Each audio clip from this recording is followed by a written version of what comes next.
Beauties! I'm so grateful to be recording another video. So in the beginning I was recording videos like every day, and then I went to like once a week. But I believe I'm going to go back to every day of just whatever the Lord puts in my spirit. And then He has given me like a little game plan, so I'll work those in there.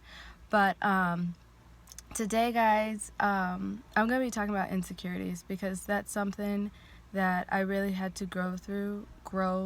I'm still growing through them. I don't believe anybody would be, I don't think there's anybody on earth who has no insecurities. You know, like, even as you grow in different levels that you obtain, you find yourself being like, you know, feeling maybe a little inadequate around a certain group of people, or when you get to a new level. I believe you're always going to have insecurities, but I believe that the art of being able to deal with your insecurities is, one, being comfortable in your own skin, and then also casting those cares upon the Lord and asking Him to show you where the root of that is coming from.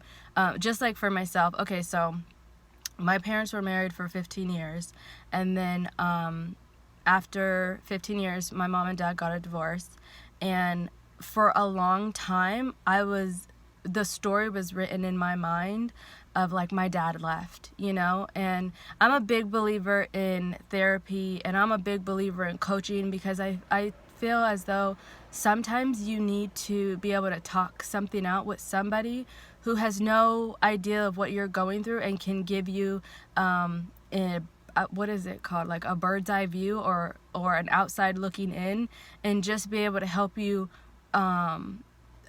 navigate through that and see the positive instead of the negative. Because a lot of times when we are I say a lot, I'm working on that, guys. A lot of times when, and you know, I think I say because these are off the top of the dome, but whatever. A lot of times when we're dealing with a story in our mind, you 9 times out of 10 deal with all of the negative, and then sometimes the positive pops in there, you know.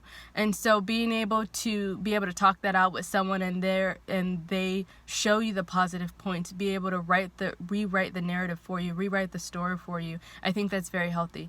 But going through therapy and coaching, I was able to rewrite my narrative like, hey, one, your dad did not leave you, you know. Your parents made decisions early on, way before you were even born, that led to them not being able to, or I want to say not being able, but led to them not working out, you know. And then the decision being made of them going their separate ways, instead of them making a decision to get counseling or get help or whatnot. And so that completely changed how I looked at myself, how I looked at relationships, how I looked at men.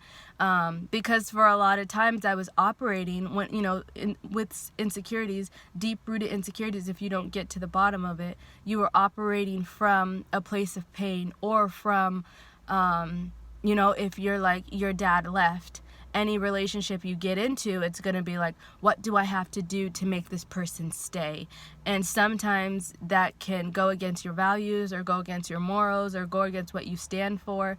And that is not going to make anybody stay. That's not going to make anybody respect you, because one thing they're looking at, they can see your insecurity, and then they can play on that, and then they can see they don't know themselves and they don't respect themselves. But when you're able to deal with your insecurities and rewrite your narrative, now it's not like my dad left. It's like my parents made a decision to not be together, and that has nothing to do with me, you know.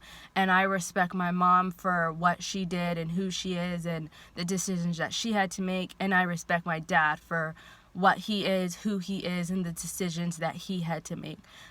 Because my dad was he's amazing. He was a huge part of my life. Even after my parents divorced, it was almost like they divorced, but they were still together. Not like sleeping together, but like he was always around, you know. He was always there. And my dad didn't move to a different state until after all of us graduated. When my brother graduated and went into college in Tennessee, then my dad was like, I'm moving to New York.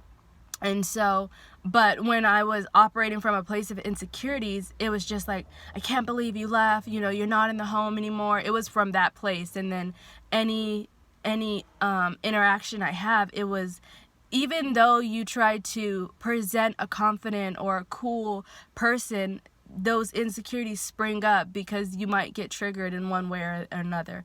So my advice, guys, is like, take a deep dive into who you are, how you present yourself, and then how you are and how you operate when you don't think about it. You know, when your mind's not in the picture, when you're just autopilot or moving, because a lot of times that is an operation out of insecurities. And if you're able to be aware of that and spot that, then you can take that to the Lord and be like, okay, Father, why do I act like this? How, you know, how did this come about? And help me rewrite this narrative. Or you could take it to your therapist. If you guys don't have, you know, money or finances for a therapist, I would say start with the Lord. Always start everything with the Lord. And then allow him to direct you. But take it to somebody who it's like, okay, can you help me navigate why is it that I do this, and rewrite the story so you have a better outcome and a positive outcome, and you start looking at things through, you know, clear water and not foggy water. I love you guys.